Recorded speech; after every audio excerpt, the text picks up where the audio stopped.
పశ్చిమ గోదావరి జిల్లా నర్సాపురం పట్టణంలోని బస్టాండ్ వద్ద చిట్టితల్లి ఆలయం వద్ద ఆదరణ ట్రస్ట్ ఆధ్వర్యంలోని మట్టి వినాయక విగ్రహాలను భక్తులకు పంచడానికి ముఖ్య అతిథులుగా నర్సాపురం ఆర్టీఓ దాసిరాజు చేతుల మీదుగా భక్తులకు విగ్రహాలను అందజేశారు.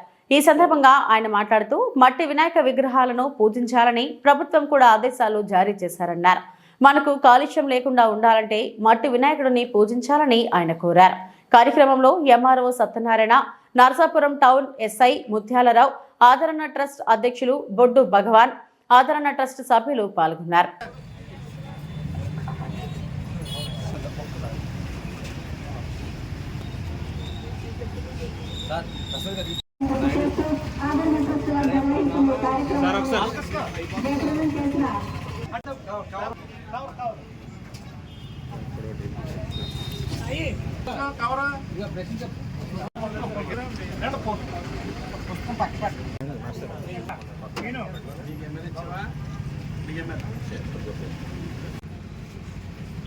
गणेश महाराज की जय। गणेश महाराज की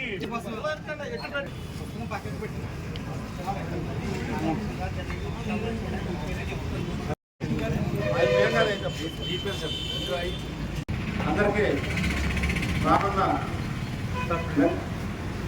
వినాయక చవితి శుభాకాంక్షలు. మరి ప్రభుత్వం యొక్క ఉద్దేశం కాలుష్యరహిత మనకి వినాయక చవితి జరుపుకోవాలన్నది మన ప్రభుత్వం యొక్క ముఖ్య ఉద్దేశం.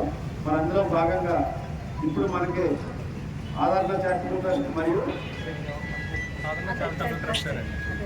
వారి ఆధ్వర్యంలో మరి ఇక్కడ ఉన్నటువంటి సభ్యులందరూ కూడా కాలుష్యరహిత వినాయక చవితి ప్రజలందరూ జరుపుకోవాలని ఉద్దేశంలో మనకి మట్టి విగ్రహాలని సంప్రదించడం జరుగుతుంది. మరి పాలిమర్తో కానీ లేకపోతే ప్లాస్టర్ పారిస్తో కానీ చేసేటువంటి విగ్రహాలు మరి అవి నీటిలో కరగవు, ఇంకా నీటి కాలుష్యాన్ని అదేవిధంగా పర్యావరణ కాలుష్యాన్ని పెంపొందించి ప్రజల ఆరోగ్యానికి ముఖ్యంగా పరిణమిస్తాయి కనుక ఇవి స్వచ్ఛమైన మట్టితో చేసి మరి చక్కగా సులభంగా కరిగిపోయే విగ్రహాలని మరి ప్రజలకు అందజేయడం వల్ల సమాజానికి అదేవిధంగా మేలు చేసిన వారు అవుతుంది. ఆదరణ చారిటబుల్ ట్రస్ట్ వారు మరి ఇటువంటి కార్యక్రమం వీళ్ళు చేయటం, అది కూడా మనకి ముందే ఇంకా 2 రోజుల ముందే ప్రజలకి అందజేయటం, ప్రజలు కూడా వీటిని భక్తి శ్రద్ధలతో చక్కగా జరుపుకుని పర్యావరణాన్ని మీరు సహకరించాలని కోరుకున్నాను. మరి ఇంత చక్కటి కార్యక్రమం చేసినటువంటి ఆదరణ చారిటబుల్ ట్రస్ట్